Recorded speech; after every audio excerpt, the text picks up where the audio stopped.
So hello everyone.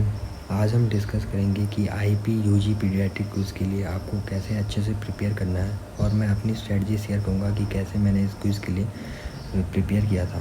तो सबसे पहले स्टार्ट करते हैं क्विज़ के स्ट्रक्चर को। तो जब तक आपको क्विज़ का स्ट्रक्चर पता नहीं होगा तब तक आप इसके लिए अच्छे से प्रिपेयर नहीं कर पाओगे, क्योंकि जब आपको पता होगा कि आपको किन मेन टॉपिक्स पे फोकस करना है तभी आप राइट डायरेक्शन में जा पाओगे। तो प्रिपरेशन स्टार्ट करने से पहले ये ज़रूरी है कि क्विज़ में क्या पूछा जाता है, एक्चुअली क्या टेस्ट किया जाता है। ये आपके यूजुअल टिपिकल एमबीबीएस एग्जामिनेशन की तरह नहीं है। मेनली इसमें किस चीज़ में फोकस रहता है? Clinical paediatrics, growth development, vaccination, neonatology, nutrition, paediatric emergency जिसमें कि आपकी पॉइजनिंग आ गई और कोई भी ड्रग रिएक्शंस आ गई, उनके एंटीडोट्स आ गए, image based questions and milestones, syndromes, genetic syndromes, different genetic syndromes and current updates and recent advances. So IP अपनी तरफ से एक रिलीज़ करता है रूल बुक, उसको मैं इस वीडियो के डिस्क्रिप्शन में अटैच कर दूंगा। उसमें आप देख सकते हैं कि क्विज़ को बेसिकली 7 डिफरेंट राउंड्स में डिवाइड किया गया और उन्हीं राउंड के अंदर आपको क्वेश्चन पूछे जाएंगे, तो आपको उसी के हिसाब से प्रिपेयर करना है। ठीक है, जैसे कि नियोनेटोलॉजी का आपका एक अलग राउंड होता है, वैक्सीनेशन और इम्यूनाइजेशन का आपका अलग एक राउंड होता है, तो उसी तरह से आपको प्रिपेयर करना है। सिंड्रोम्स का अलग राउंड होता है। 4 सिंड्रोम्स आपको मैं एक पीडीएफ इस वीडियो के डिस्क्रिप्शन में अटैच कर दूंगा, जिसमें कि 50 सिंड्रोम्स हैं, उनमें से ही आपको सिंड्रोम्स मिलेंगे क्वेश्चंस में, तो आप उस पीडीएफ को अच्छे से प्रिपेयर कर सकते हैं। अपार्ट फ्रॉम जो आपके बुक में दिए गए हैं, उसके अलावा कुछ सिंड्रोम्स हैं जो क्विज़ में रेगुलरली पूछे जाते हैं, तो उसकी एक पीडीएफ है, वो मैं इस वीडियो को डिस्क्रिप्शन में अटैच कर दूँगा। तो क्वेश्चन जो होते हैं डायरेक्ट होते हैं, क्लिनिकली ओरिएंटेड होते हैं और ऑफ्टन इमेज बेस्ड होते हैं। सबसे पहले अब रिसोर्सेज की बात करते हैं, तो ओपी घाई paediatrics is the key foundation text book है इस क्विज़ के लिए। तो मेनली अगर आप पूरी बुक नहीं पढ़ सकते हो तो at least growth and development, immunisation, neonatology, nutrition और कॉमन पीडियाट्रिक डिसऑर्डर, इनको आपको अच्छे से पढ़ लेना है बुक से। Do not try to memorise every line, read conceptually.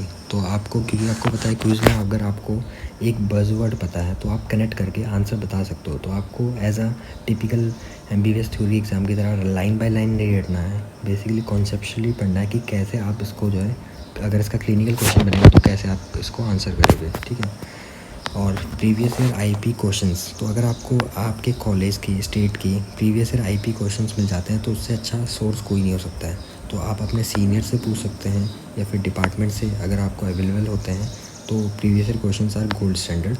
लेकिन फिर भी अगर आपको लगता है कि आपको कुछ प्रीवियस ईयर क्वेश्चन की प्रैक्टिस करनी, तो उसके लिए एक अलग से बुक आती है, तो आप ये वाली बुक परचेज़ कर सकते हैं। इसकी लिंक मैं वीडियो के डिस्क्रिप्शन में अटैच कर दूँगा।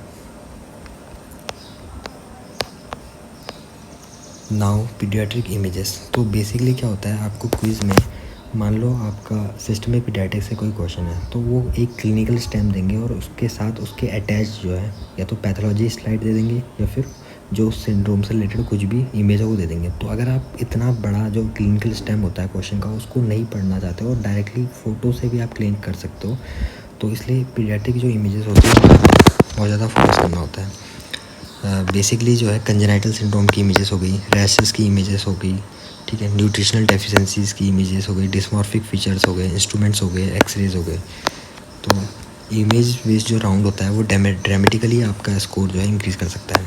जैसे कि लास्ट ईयर मैं बताऊं तो मेरे कॉलेज लेवल पे एक इमेज बेस्ड क्वेश्चन आया था, ये वाला, जिसमें बेसिकली आपको क्या मिल रहा है, बुल आई लीजन मिल रहा है, जिसे हम टारगेट लीजन भी कहते हैं।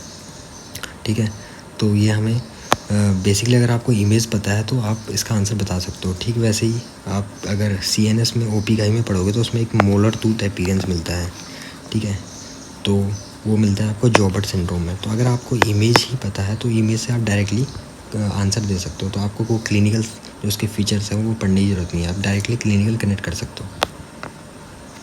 तो बेसिकली अब हम बात करेंगे कि जो अदर सब्जेक्ट्स हैं आपको पीडियाट्रिक के अलावा वो कौन कौन सी कवर करनी है। तो बेसिकली सिर्फ आप जो है अगर पीडियाट्रिक्स पढ़ के जाओगे तो आप लैग कर सकते हो क्विज़ में। तो आपको क्या करना है, बाकी जो सब्जेक्ट्स हैं उनको क्लिनिकली ओरिएंट करना, इंटीग्रेट करना है साथ में।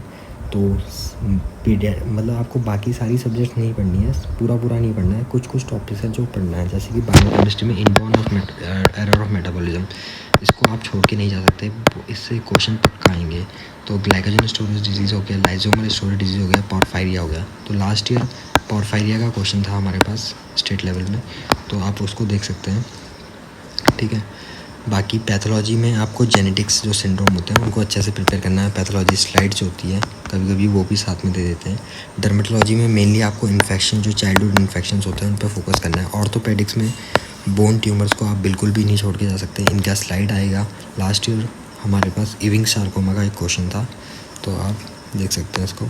इंपॉर्टेंट जो एक्सरे साइंस होते हैं ऑर्थोपेडिक्स में वो भी आपको एक बार देख के जाना है। और रेडियोलॉजी में कॉमन जो पीडियाट्रिक एक्सरे होते हैं, सिंड्रोमिक इमेजेस होते हैं, जैसे कि आपको पता है कंजेनाइटल हार्ट जो डिजीज़ होती हैं उनके जो एक्सरे फीचर्स होते हैं, टिपिकल शेप जो होती हैं, उस पर क्वेश्चंस आपको मिल सकते हैं।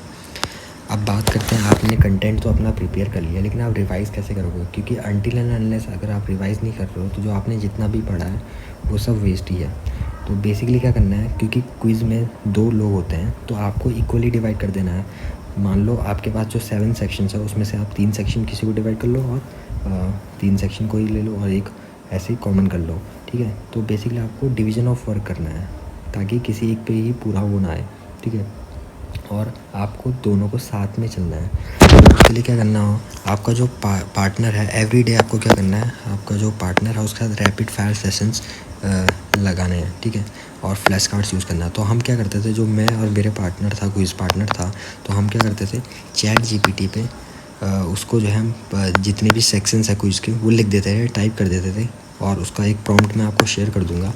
और उससे हम जो है daily 50 rapid fire questions 1 liner बनाते थे। तो उससे बहुत ही अच्छा रिवाइज हो जाता था क्विज़ के लिए, क्योंकि आप जो क्विज़ के सेक्शंस है उसी के अंडर में रैपिड फायर क्वेश्चंस प्रिपेयर कर रहे हो, ठीक है। बाकी मैरो में जो कस्टम मॉड्यूल्स होते हैं पीडियाट्रिक के, उनसे आप बहुत अच्छा प्रिपेयर कर सकते हो। उसमें आप बायोकेमिस्ट्री के इनबॉर्न ऑफ मेटाबॉलिज्म, ठीक है, और बाकी पीडियाट्रिक हो गए। और मैरो में एक और चीज़ होती है कि पल्स, आपको पता होगा पल्स होती हैं, उनके फ्लैश कार्ड्स होते हैं, वो पीडीएफ के आप करके जाना, उनसे आपको पक्का क्वेश्चंस मिलेंगे। क्योंकि कुछ फैक्ट बेस्ड क्वेश्चन होते हैं, डायरेक्ट आपसे पूछ लेगा कि इसकी कितनी ऑस्मोलरिटी है, ठीक है। तो ये सब आपको यहाँ से करके जाना है मैरो के पल्स से। बाकी आपको एक जो है डायरी बनानी है। तो इस बेसिकली इस डायरी में आप क्या करोगे, जब आप पढ़ रहे हो, फर्स्ट रीड दे रहे हो, तो उसमें जो भी आपको लग रहा है कि ये बहुत ही ज़्यादा फैक्चुअल है, नंबर है, ठीक है, जैसे कि upper segment by lower segment का रेशो एज वाइज कितना कैसे कैसे चेंज होता है, ठीक है, आर्म स्पैन हो गया, और वेट कितना बढ़ता है, कैसे कैसे बढ़ता है, वो सब जितना भी फैक्चुअल आपको नियोनेटोलॉजी में, ग्रोथ एंड डेवलपमेंट मिलता है, और कोई भी जेनेटिक सिंड्रोम है वो भी आपको उसको लग रहा है कि आपको जो इसमें कुछ फैक्ट्स है, तो उसको आपको सबको इसमें जॉट डाउन कर देना है। क्योंकि अगर आप ये फैक्ट बेस्ड क्वेश्चन जो है, जो लाइंस हैं, इनको आप एक जगह रखोगे तो लास्ट टाइम जो है आपको रिवीजन करने में बहुत ही आसान होगा। क्योंकि जो कॉमन क्वेश्चंस होंगे वो सभी आंसर कर लेंगे। जो आपको लीड मिलेगी बेसिकली वो आपको मिलेगी सिंड्रोम्स में, इनबॉर्न ऑफ मेटाबॉलिज्म में, ठीक है। और ये फैक्ट बेस्ड क्वेश्चन जिसमें वैल्यूज़ पूछते हैं वो डायरेक्ट इसमें दे सकते हैं। जैसे कि मैं अगर शेयर करूँ तो लास्ट ईयर स्टेट लेवल पे, डिविजनल लेवल पे हमारा जो एक क्वेश्चन है फ्लूइड एंड इलेक्ट्रोलाइट, पीडियाट्रिक में ओपी घाई में आपको मिलेगा, उसमें सोडियम करेक्शन का जो रेट है वो पूछा गया था हमसे क्विज़ में। तो ऐसे अगर आप देखो तो वो मतलब एक हार्ड क्वेश्चन है, क्योंकि वो एकदम टेबल के बुक में आप देखो, टेबल एकदम लास्ट लाइन में लिखा हुआ है कि इस रेट से हमको देना होता है 0.5 मिलीक्यूलेंट पर आवर। तो इस तरह के फैक्ट बेस्ड क्वेश्चन जो है आपको यहाँ पे जॉट डाउन कर देना है, ठीक है, ताकि लास्ट टाइम में। और आप क्या कर सकते हो कि कोई भी चीज़ आप पढ़ रहे हो तो उसका एक स्क्रीनशॉट ले लो। तो मैं क्या करता था, स्क्रीनशॉट लेके उसको एक ग्रुप बना लो अपने क्विज़ पार्टनर के साथ, एक क्विज़ कॉमन ग्रुप बना लो और उसमें शेयर कर लो डेली स्क्रीनशॉट। तो ऐसे करके आप एक ही जगह पे आपका सारा कंटेंट रहेगा। Thank you. इसके अलावा अगर आपको कोई डाउट है क्विज़ से रिलेटेड तो आप कमेंट डाउन कर सकते हैं, मैं उसका ट्राई करूँगा कि उसका रिप्लाई करूँ। And thank you.